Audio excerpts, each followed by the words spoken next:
fact, a point comes to my mind before I close. Extremely important point. What is halal? I'm sure we need to know. People say, wow, these people chant their magical slogans on the meat, so when we eat it, we want to be Muslims. That's not true. I've heard that in Africa.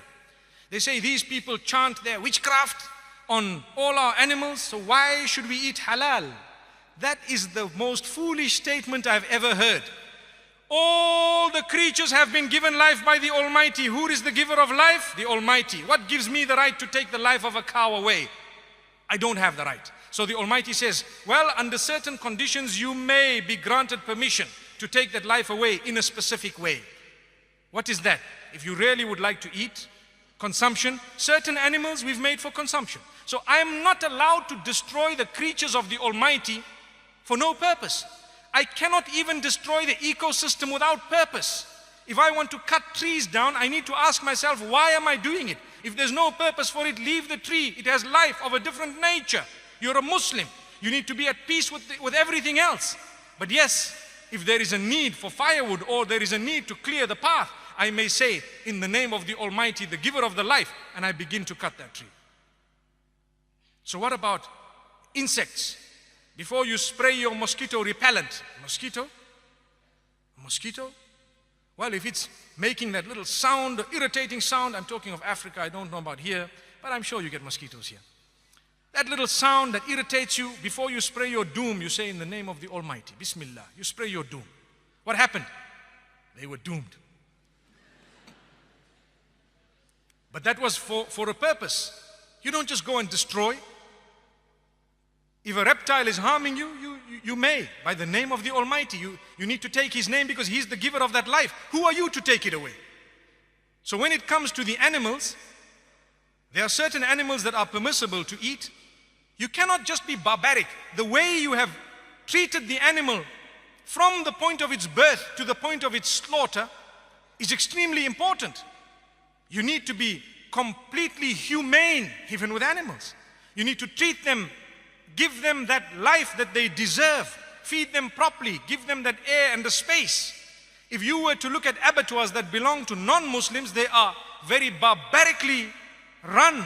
To be honest with you, I've visited, I've seen, we are so shocked, nauseating. And people say, yeah, you guys are doing something that's very barbaric. Oh, come and see, we'll show you how it's done, come.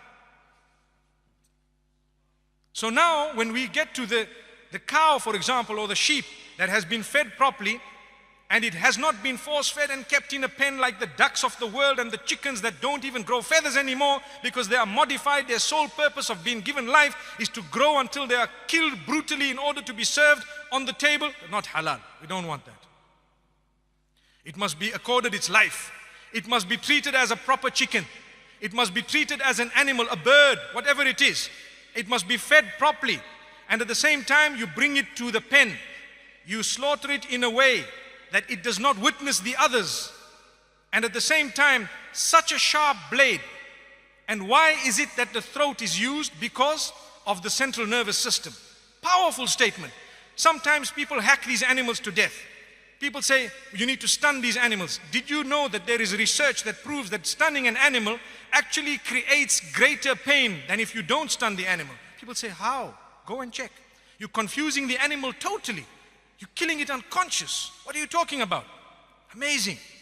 If you were to get cut with a blade as you're shaving, you won't even know that you're cut until water goes on it. Why? The razor was very sharp, very sharp. So we are to use a sharp blade, quick slice.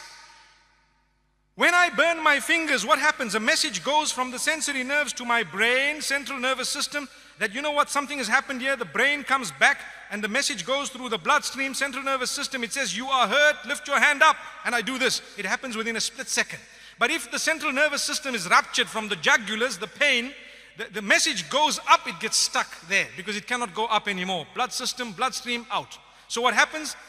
It numbs to a halt. There you are. That is halal. If you were to slice it, the message will not go from the bottom to the top, nor from the top to the bottom, because the jugulars are gone. Windpipe and food pipe. And you have to take the permission of the giver of that life when you are slaughtering it. If not, we don't want to eat that. You have stolen it from the property of God. Allahu Akbar. How can you just cut an animal? Who are you? Who are you to take that life away? You need to say, in the name of the giver of the life here, I'm taking this by your permission. Such a humane way, beautiful. That is termed halal. You are taking the life away. And this is the original system of the Jews and the Christians. It is the original system that was taught by all the messengers. Islam adopts it quite strictly, and so does Judaism. And I'd like to think Judaism adopts it even more strictly. Go and study, you will find it. Same system. So why do people pick on halal? It in fact is the most humane way. In fact, it is the way of being protected from horse meat. Allah protect us, yes. And the supervisors will ensure that things are happening. They will tell you, we guarantee you that this thing was done properly. And guess what? It's not a horse, my brother. Amazing. That is halal. May Allah subhanahu wa ta'ala grant my explanation the understanding in your minds.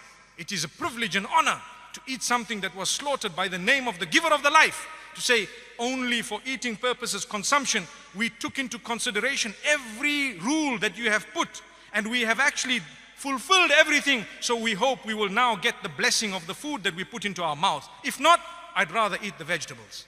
May Allah protect us. Really.